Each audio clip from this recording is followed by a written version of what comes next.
वर्तमान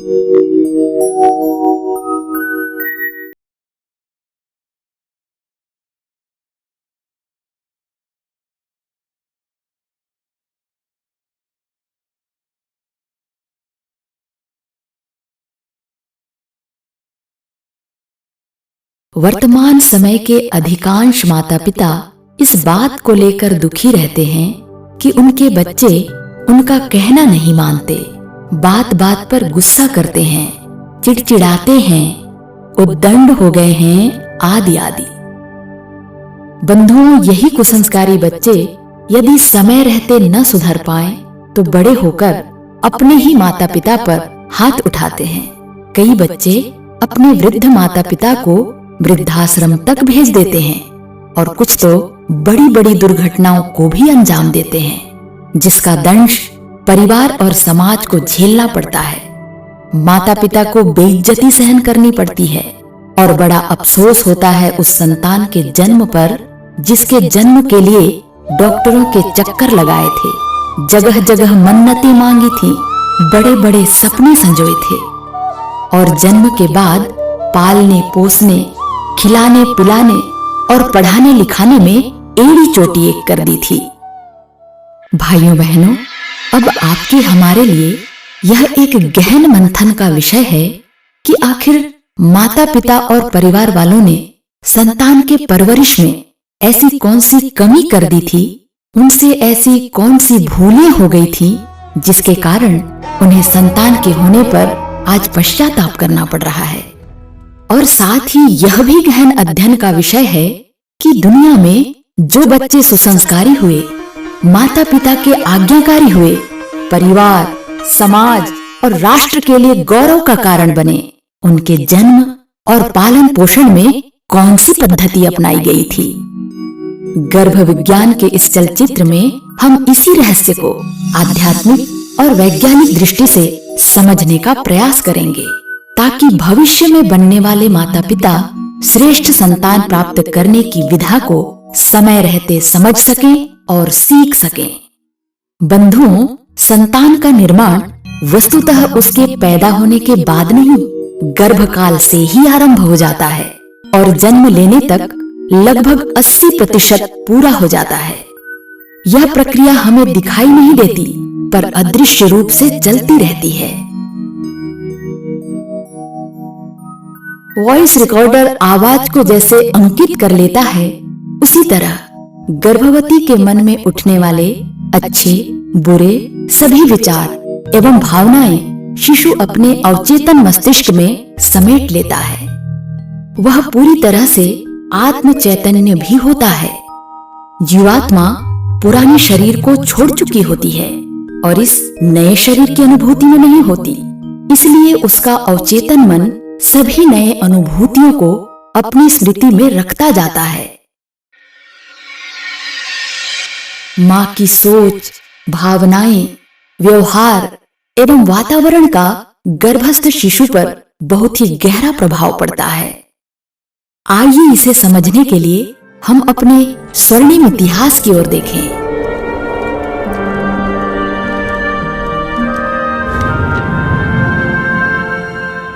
आपने राजा ऋतध्वज की धर्मपत्नी सती मदालसा का नाम सुना होगा, जो स्वयं ब्रह्मज्ञानी थीं और गर्भ विज्ञान की भी ज्ञाता थीं, जिन्होंने अपने तीनों पुत्रों विक्रांत, सुबाहु और अरिदमन को ब्रह्म ज्ञान की शिक्षा गर्भ में ही दी थी, जिससे वे तीनों युवावस्था में ही संन्यास धारण कर सारा जीवन लोक मंगल में लगा दिया।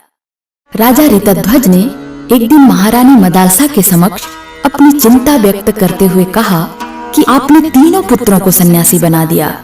यदि ऐसा ही रहा तो मेरा राजकाज कौन संभालेगा? इस पर महारानी मदालसा ने उत्तर दिया कि महाराज, चिंता न करें, अगला संतान जो आएगा उसे हम कुशल शासक बनाएंगे। और बंधुओं, ऐसा ही हुआ।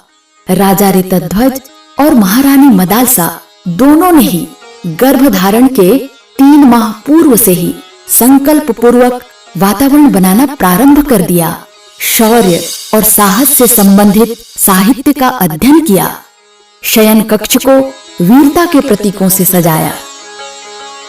गर्भधारण के बाद 9 माह तक अर्थात गर्भावस्था में ही शिशु को राजनीति की शिक्षा और एक कुशल राजा के संस्कार दिए। परिणाम यह हुआ कि उनका चौथा पुत्र अलर्क अपने पिता से भी अधिक कुशल और प्रतापी राजा बना। हस्तिनापुर नरेश राजा दुष्यंत दुर्वासा ऋषि के श्राप के कारण अपनी पत्नी शकुंतला को भूल चुके थे। उस समय राजा दुष्यंत का पुत्र रानी शकुंतला के गर्भ में पल रहा था और माता शकुंतला कश्यप ऋषि के संरक्षण में थी। शकुंतला ने पति वियोग के दुख का प्रभाव संतान पर नहीं पड़ने दिया, बल्कि उसके श्रेष्ठ सृजन के लिए अपने चिंतन, आहार, विहार, दिनचर्या और व्यवहार को उत्कृष्ट स्तर का बनाया। माता की साधना और ऋषि आश्रम के दिव्य वातावरण ने बच्चे को वीर योद्धा, चक्रवर्ती सम्राट के रूप में विकसित किया। वह बाल्यावस्था में ही शेर के दांत गिना करता था। उस बालक का नाम भरत था, जिसके नाम पर ही हमारे इस देश का नाम भारत पड़ा।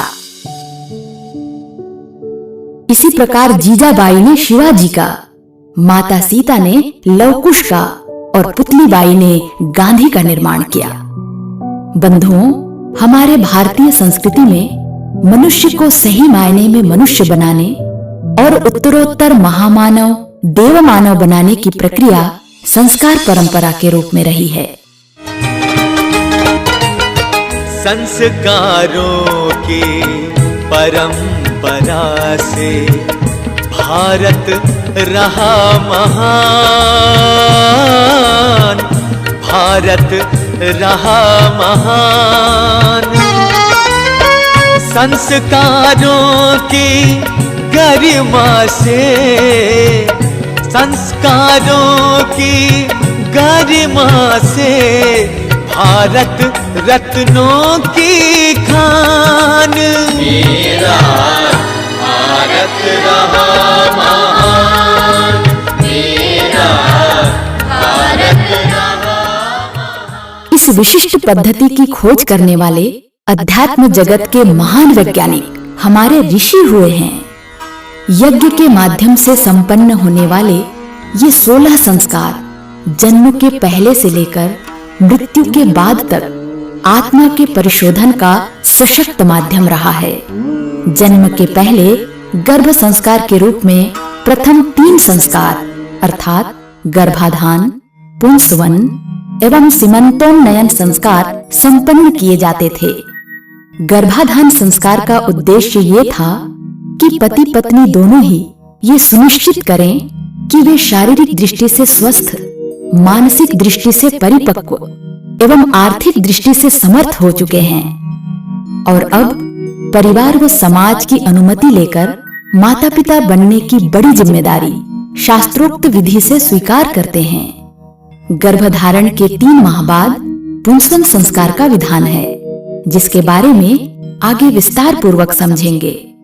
7वें माह में तीसरा संस्कार सीमंतोन्नयन कराया जाता था, जिसमें गर्भ शुद्धि और आदर्श दिनचर्या को दृढ़ता पूर्वक पालन करने का संकल्प भावी माता पिता और घर के परिजनों द्वारा यज्ञ के समक्ष लिया जाता था।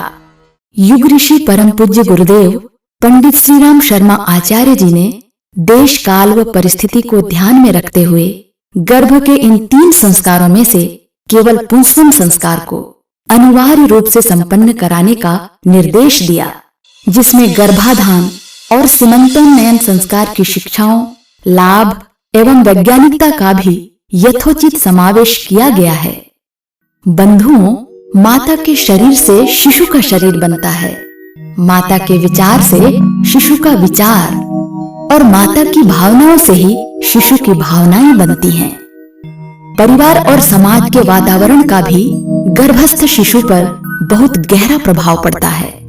गर्भावस्था से ही उसका व्यक्तित्व, व्यवहार और स्वभाव बनने लगता है। माँ इस अवस्था में जो भी कुछ देखती, सुनती, बोलती और विचार करती है, गर्भस्थ शिशु के अवचेतन मन पर उसका पूरा पूरा प्रभाव पड़ता है। अल्ट्रासाउंड, हार्मोनल स्टडीज आदि आधुनिक विज्ञान की जांच पद्धति द्वारा इन तथ्यों की पुष्टि भी हो चुकी है। कैम्ब्रिज विश्वविद्यालय के डॉक्टर रूपर्ट शेल्ड्रेक के सिद्धांत फॉर्मेटिव कजेशन के अनुसार माँ के विचार, भावनाएं, आहार, दिनचर्या एवं वातावरण द्वारा एक मेटामॉर्फिक मॉर्फोजेनिक फोर्स उत्पन्न होती है, जो कि गर्भस्थ शिशु के मस्तिष्क पर एक विशेष छाप डालती है। यही उसके व्यक्तित्व के लिए उत्तरदायी होते हैं। शिशु के मस्तिष्क का 80% विकास गर्भ में ही हो जाता है।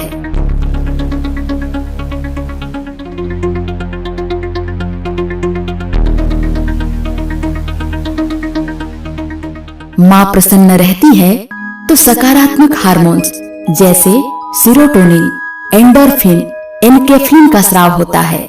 यदि माँ दुखी रहती है तो नकारात्मक हार्मोन्स जैसे एड्रीनलिन, नॉरएड्रेनालिन, एसीटीएच, कार्टिसोल आदि का स्राव होता है। ये हार्मोन्स रक्त द्वारा शिशु के अवचेतन मस्तिष्क, जिसे चिकित्सकीय भाषा में हाइपोथैलेमस एवं लिम्बिक सिस्टम कहते हैं, पर छाप डालते हैं और वैसे ही व्यक्तित्व वाला शिशु बनता चला जाता है।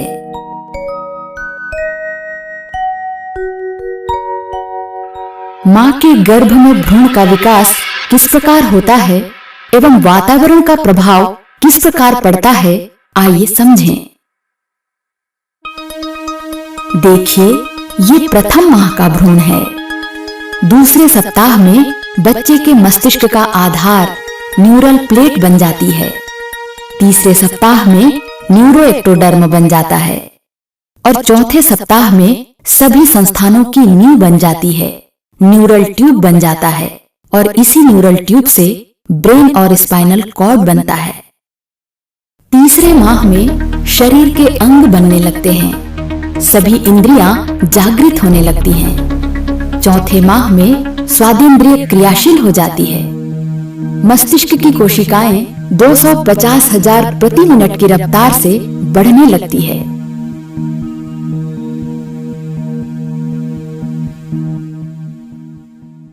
गर्भस्थ शिशु आवाज, महक, स्वाद आदि को पहचानने लगता है और आवाज के प्रति प्रतिक्रिया भी दर्शाता है।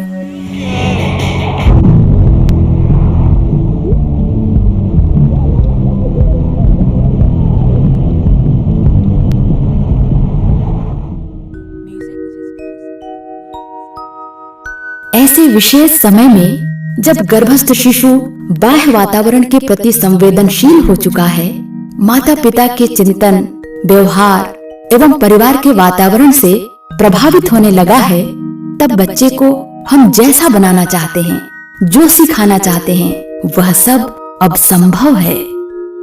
ऐसे महत्वपूर्ण समय का सदुपयोग करने एवं श्रेष्ठ संतति निर्माण हेतु हमारे ऋषियों ने एक शिक्षण की व्यवस्था बनाई, जिसे हम पुंसवन संस्कार के नाम से जानते हैं। आजकल इसे गर्भ संस्कार के नाम से भी जानने लगे हैं। यह संस्कार यज्ञीय वातावरण में संपन्न होता है, जिसमें माँ के आहार, विहार, चिंतन एवं व्यवहार को श्रेष्ठ, पवित्र बनाकर रखने और घर के वातावरण को भी दिव्य बनाकर रखने का संकल्प कराया जाता है।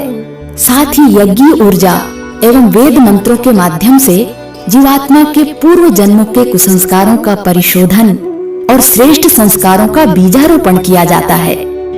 विभिन्न संप्रदायों में गर्भोत्सव मनाने की परंपरा है, जिसमें गर्भवती माता एवं शिशु के अच्छे स्वास्थ्य के लिए पौष्टिक आहार एवं जन्म लेने वाले शिशु के लिए कपड़े, खिलौने आदि उपहार स्वरूप भेंट किए जाते हैं, जिसे गोद भराई, बेबी शावर आदि विभिन्न नामों से जाना जाता है। बंधुओं, इस उत्सव में शारीरिक स्वास्थ्य एवं भौतिक व्यवस्था की ओर तो सभी ध्यान देते हैं, किंतु मानसिक, सामाजिक, भावनात्मक एवं आध्यात्मिक स्वास्थ्य छूट जाता है। विश्व स्वास्थ्य संगठन ने भी समग्र स्वास्थ्य की अपनी परिभाषा में कहा है कि पूर्ण स्वास्थ्य का मतलब है शारीरिक, मानसिक, सामाजिक और आध्यात्मिक दृष्टि से स्वस्थ होना, अर्थात शारीरिक स्तर पर स्वस्थ, मानसिक स्तर पर स्वच्छ, सामाजिक स्तर पर सभ्य एवं आत्मिक स्तर पर श्रेष्ठ भावनाओं का होना। अब आइए आगे देखें। 5वें माह में सभी इंद्रियों के केंद्र बन जाते हैं और विभिन्न आवाजों, भाषाओं एवं तीव्र आवाज पर शिशु प्रतिक्रिया भी व्यक्त करता है। डॉक्टर इवास के शोध के अनुसार इस समय माँ जो संगीत सुनती है उसे गर्भस्थ शिशु जन्म के बाद भी पहचान कर प्रतिक्रिया व्यक्त करता है। शिशु विशेषज्ञों का परामर्श है कि गर्भस्थ शिशु के मस्तिष्क की धारण क्षमता प्रौढ़ मस्तिष्क की अपेक्षा अधिक होती है, अतः गर्भावस्था में भी उससे बातचीत किया जाना चाहिए। गर्भस्थ शिशु मां के अतिरिक्त पिता, भाई, बहन तथा अन्यों के द्वारा रोजाना प्रयुक्त होने वाले औसतन 5000 शब्दों को सीखने की क्षमता रखता है। इसलिए शिशु को प्रतिदिन न्यूनतम 4 घंटे अच्छी सकारात्मक बातचीत के अलावा मधुर संगीत, सत्संग एवं कहानी आदि से परिचित कराना चाहिए। इससे शिशु की धारण क्षमता बढ़ती है। 6वें माह में मस्तिष्क की कोशिकाएं 5 लाख प्रति मिनट एवं साइनेप्सिस 1.8 लाख प्रति सेकंड की रफ्तार से बनने लगती है। भावनात्मक केंद्र बन जाते हैं। गर्भस्थ शिशु प्यार, खुशी, दुख, तनाव आदि को पहचानने लगता है।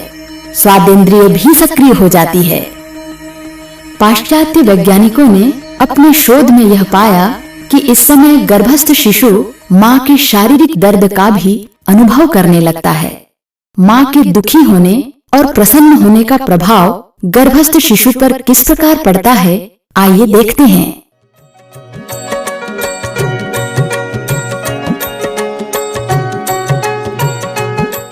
मां यदि प्रसन्न रहे, आनंदित रहे, घर परिवार में शांति भरा वातावरण हो तो मां के शरीर में खुशी के हार्मोन्स का स्राव होने लगता है। इन हार्मोन्स के प्रभाव से शिशु के अंदर खुश मिजाज, अच्छी भावनात्मक शक्ति एवं एकाग्र चित्त वाले सद्गुण स्थापित होने लगते हैं। इसके ठीक विपरीत यदि मां दुखी है, घर परिवार में अशांति का वातावरण बना हुआ है, तो मां के शरीर में दुख के हार्मोन स्रावित होने लगते हैं, जिससे गर्भस्थ शिशु के नाड़ी में सिकुड़न होने लगती है और ऑक्सीजन एवं पौष्टिक पदार्थों की कमी हो जाती है। इसका दुष्परिणाम यह होता है कि बच्चा जन्मजात शारीरिक बीमारियों की जड़ें लेकर जन्म लेता है। साथ ही चिड़चिड़ा, गुस्सेबाज और भावनात्मक एवं व्यवहारिक रूप से कमजोर पैदा होता है। 7वें माह में संगीत सिखाया जा सकता है। अल्ट्रासाउंड द्वारा आज विज्ञान ने यह साबित भी कर दिया है कि बच्चे के मस्तिष्क के न्यूरॉन्स पर संगीत का गहरा प्रभाव पड़ता है। गूंजने वाले मधुर संगीत द्वारा बच्चे के न्यूरॉन्स की उर्वरता बढ़ जाती है।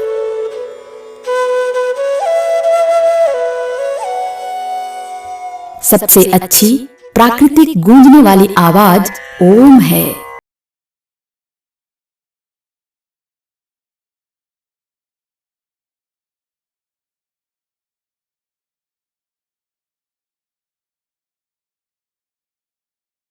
नवीन शोधों में नासा ने ओम को सूर्य की आवाज प्रमाणित किया है। गायत्री मंत्र, श्लोक, शास्त्रीय संगीत एवं वाद्य का प्रभाव शिशु के विकास एवं व्यवहार पर पड़ता है।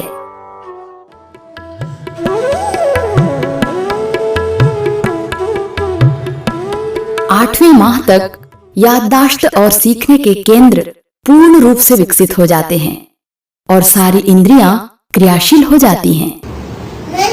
When? Jumping. Very good. ओम श्री परमात्मने नमः। अथ सप्तदशोऽध्यायः। श्रद्धात्रय विभागयोगः।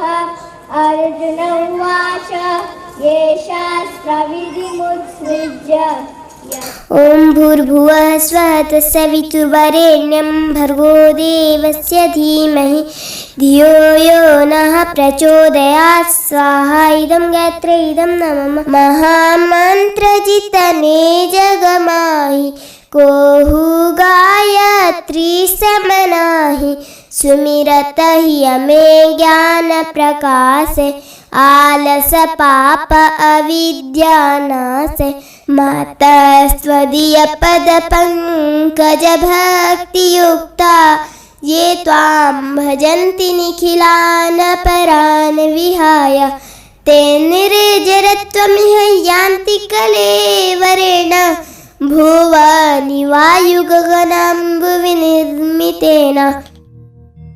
इस समय आस्था अनुरूप धार्मिक ग्रंथ जैसे रामायण, गीता, बाइबिल, गुरु ग्रंथ साहिब और कुरान शरीफ आदि के सूत्र सिखाए जा सकते हैं। 9वें माह में उसमें कई भाषाओं को सीखने की क्षमता आ जाती है और सारी सूचनाओं को एकत्रित कर वह जन्म लेता है। अभिमन्यु ने महाभारत युद्ध में चक्रव्यूह भेदन की विद्या अपनी मां सुभद्रा के गर्भ से ही सीखा था। फ्रांस की एक महिला सैनिक मारिया बोनापार्ट ने अपने पुत्र नेपोलियन बोनापार्ट को वीरता और साहस के गुणों का शिक्षण गर्भावस्था में ही दी थी। इसी प्रकार शारीरिक विकास के साथ साथ बौद्धिक, भावनात्मक एवं आध्यात्मिक प्रतिभा की नींव भी गर्भ में ही पड़ जाती है। बंधुओं, गर्भ संस्कार कोई नई विधा या नवीन खोज नहीं है। भारतीय ऋषियों द्वारा प्रदत्त सदियों पुराना विज्ञान है जिसके ढेरों उदाहरण भारतीय साहित्य में बिखरे पड़े हैं। वैज्ञानिकों ने भी मानव जीवन के विकास क्रम के विषय में अनेकों रहस्य खोज लिए हैं और इस निष्कर्ष पर पहुंचे हैं कि माता पिता यदि समय रहते प्रयास करें तो मनचाही संतान प्राप्त कर सकते हैं। विदेशों में इस संदर्भ में ढेरों प्रकार के प्रयोग परीक्षण हो रहे हैं। मेधावी संतान की चाह रखने वाली जागरूक युवा पीढ़ी प्लांट बेबी के नाम से बड़े उत्साह से मनचाही संतान प्राप्ति की दिशा में कदम बढ़ा रही है। कोई गणितज्ञ चाहता है तो कोई वैज्ञानिक, कोई अपनी संतान में विश्व